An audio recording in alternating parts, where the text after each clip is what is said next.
Amados do Senhor Jesus Cristo, graça e paz, benditos do Senhor, glória a Deus. Vamos aqui abrir o nosso coração em oração antes da gente partir para o nosso 22º passo.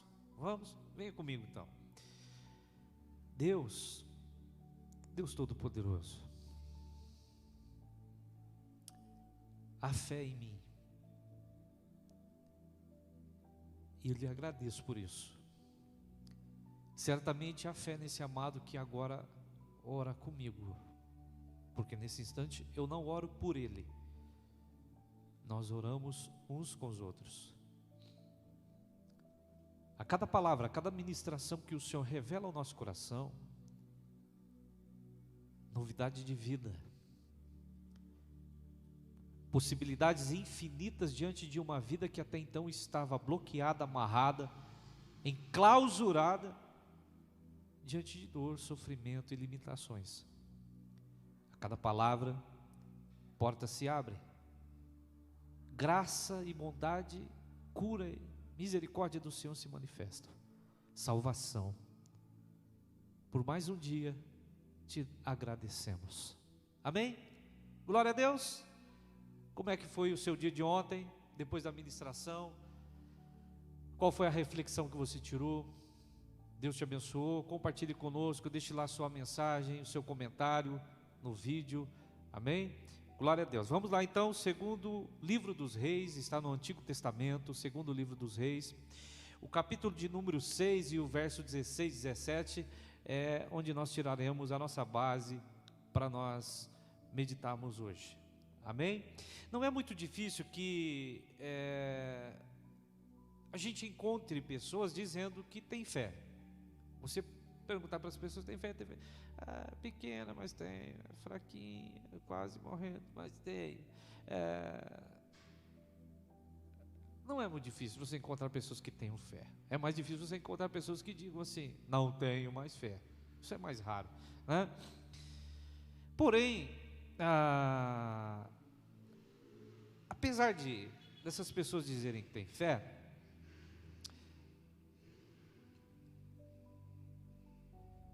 a maioria tem dificuldade para acreditar que aquilo que elas não estão enxergando possa se tornar real, tá?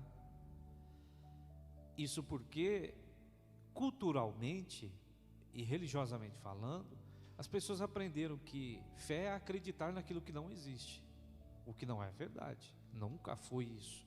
Fé é acreditar no invisível. Isso não significa porque eu não vejo, não exista. Glória a Deus. E nessa história que nós vamos ler aqui, o profeta, o homem de Deus, estava numa situação de perigo. E ele tinha um servo, uma pessoa que o ajudava, era um auxiliar na sua vida de profeta. E eles estavam numa situação de perigo, e o profeta falou assim: meu jovem, o que você enxerga, o que você vê? Ó, profeta Eliseu, assim, o senhor pediu para falar, sabe? Mas o senhor está aí falando que Deus vai nos salvar, mas eu só vejo inimigos. Vamos para a leitura? Segundo livro dos reis, capítulo 6, versos 16 e 17. Não tenha medo, disse Eliseu, pois do nosso lado há muito mais do que do lado deles. Então Eliseu orou: Senhor, o meu servo aqui, o meu auxiliar, ele não está vendo, abre os olhos dele, para que ele possa ver. Então o Senhor abriu os olhos do servo, e ele viu as colinas ao redor de Eliseu, e elas estavam cheias de cavalos e carruagens de fogo. Hoje nós vamos falar de ter fé e termos visão. Não tenha medo, pois do nosso lado tem mais do que do lado deles. Então Eliseu orou: Deus, abre os olhos do meu servo, para que ele veja. E e ele viu as colinas ao redor cheias de cavalo de fogo. O que é ter visão? É ver além daquilo que os olhos podem ver, o que é diferente de vista. A vista é uma função dos olhos. Por exemplo, eu, para poder enxergar, né? Para eu ter a vista, eu ver, eu agora preciso de óculos, está vendo aqui? Porque de perto eu não consigo enxergar mais, eu preciso de um óculosinho.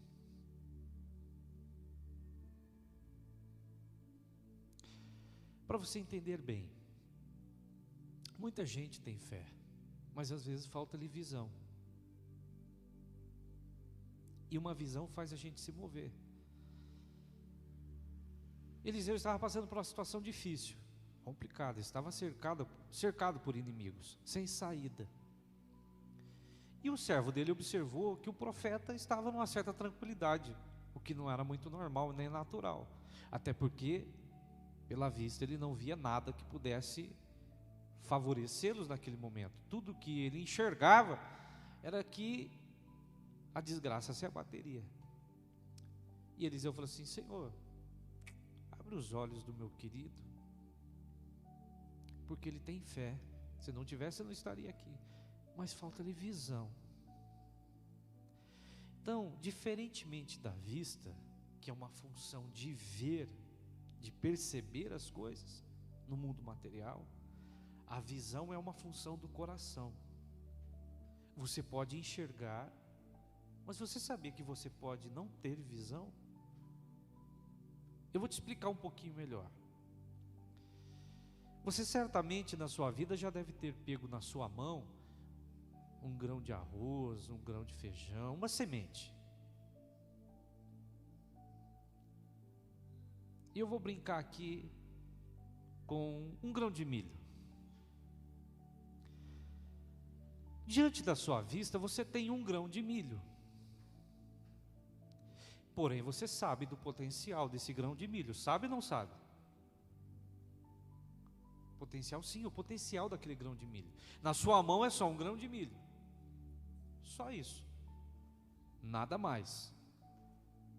Mas você sabia que se aquele grão de milho for plantado e dele nascer um pé que produz milho, você sabia que no mínimo, cada pé de milho produz 2 espigas?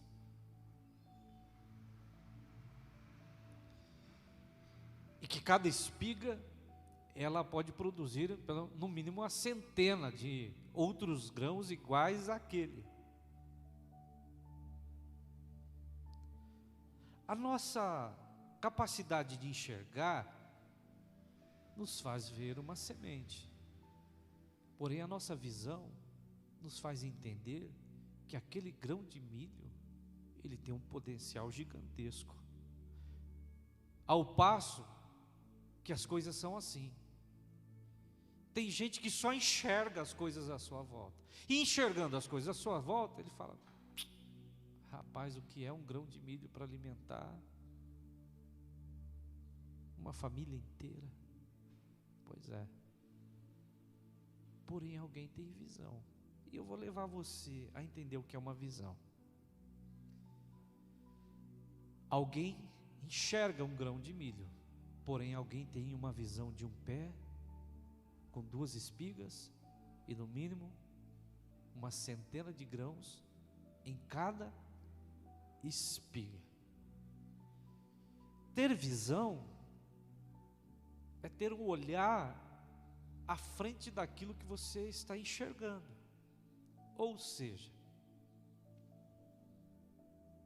Jesus estava numa situação um pouco complicada, numa certa ocasião, e já fazia alguns dias que ele estava pregando o Evangelho, e muita gente estava ali, acompanhando ele, e ele percebeu que o pessoal não largava do pé dele, de forma alguma, e teve um momento que ele se compadeceu da multidão, o texto diz, e ele fala assim, chama os discípulos e diz: olha, a gente precisa arrumar comida para essa gente comer.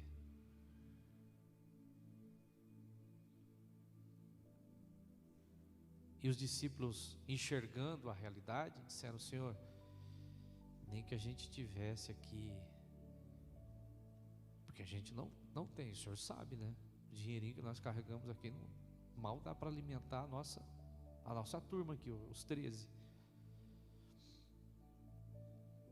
Nem que a gente tivesse tanto em dinheiro, isso não seria suficiente. E ainda que a gente tivesse dinheiro, eu não sei se a gente encontraria um lugar que pudesse vender tanta comida para alimentar tanta gente. Pessoas que só enxergam. Mas diz que surge do meio da multidão um menino com uma visão. Você pode dar risada do que eu vou falar. Era uma multidão de pessoas. Eram pelo menos de 4 a 5 milhares de pessoas em contagem de homens, fora mulheres e crianças. No mínimo triplo de mulheres, ou umas 4, 5 vezes de crianças. E um menino com uma visão. Ele chega diante de Jesus e falou assim: eu quero repartir a minha comida com todo mundo. E um maluco que só enxergava gritou: Senhor, pelo amor de Deus, a gente vai passar vergonha, né? É só 5 pães e 2 peixes. Não, para aí. Jesus falou: vocês não entendem de nada. Faz um favor para mim. Separe essas pessoas em grupos nessa quantidade e faça-eu sentar. Eu tenho certeza que deve ter alguém dos 12 que deve ter ficado pensando: Jesus é louco, Jesus é maluco, ele é insano. Porque as pessoas que só enxergam, é tudo que elas dizem: não vai, não dá certo, não, esquece, aceite, é melhor.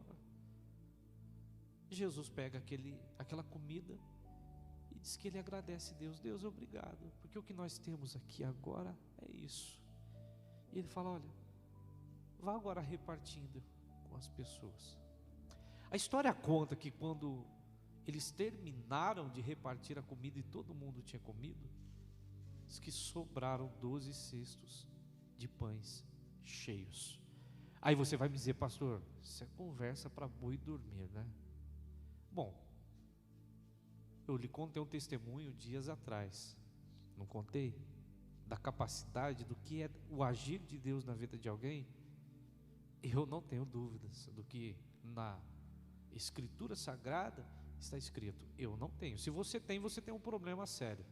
Acho que você está no lugar errado, acreditando no Deus errado, porque o meu Deus é capaz de fazer coisas que a sua mente, ela não consegue compreender. Isso, porque minha mente não consegue compreender, isso não significa que Deus não tenha a capacidade de fazê-lo. É um direito seu não conseguir acreditar. Mas agora dizer que Deus não pode, como se isso fosse regra, você é meio maluco. Porque eu já experimentei o agir de Deus em muitas ocasiões. Sobraram 12 cestos cheios daquilo que os discípulos enxergaram, mas não tinham visão. Daquilo que aquele menino tinha visão, e diante do que enxergou, sabia que o que tinha nas mãos era suficiente, se fosse colocado agora nas mãos de Deus, para alimentar toda aquela gente.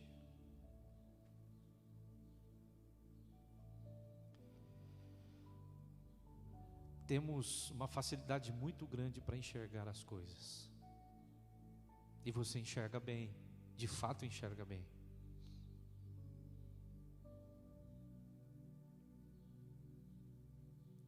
E a minha oração é a mesma oração de Eliseu: Senhor, abra os olhos desse meu querido que está aqui agora, para que ele veja que o que para ele parece impossível é mais possível do que ele imagina. Mostra para ele isso agora. Mostra para ele, Senhor. Mostra para ele. Manifesta para ele agora. Que seus olhos sejam abertos. Ter fé e visão. Nas suas mãos, para alguns, um grão de milho não passa de um grão de milho. Porém, quem tem visão e sabe do potencial do grão de milho, vê não só um pé de milho com 2 espigas. Ele consegue enxergar uma lavoura. Isso é ter visão. Que você entenda, estamos vivendo por fé e não por vista. Não vivemos por aquilo que enxergamos, vivemos pela fé e temos uma visão. A minha visão, o meu entendimento, eu sei que enxergando a sua realidade, vejo todas as impossibilidades, mas conhecendo o meu Deus, sei que você agora está curado. Sei que agora muitas coisas estão se resolvendo, se alinhando e se apoderando do seu coração e mudando o rumo da sua história e da sua vida. Ter visão e fé, ou ter fé e ter uma visão, é o que você precisa para esse dia. Deus te abençoe. Fica na paz.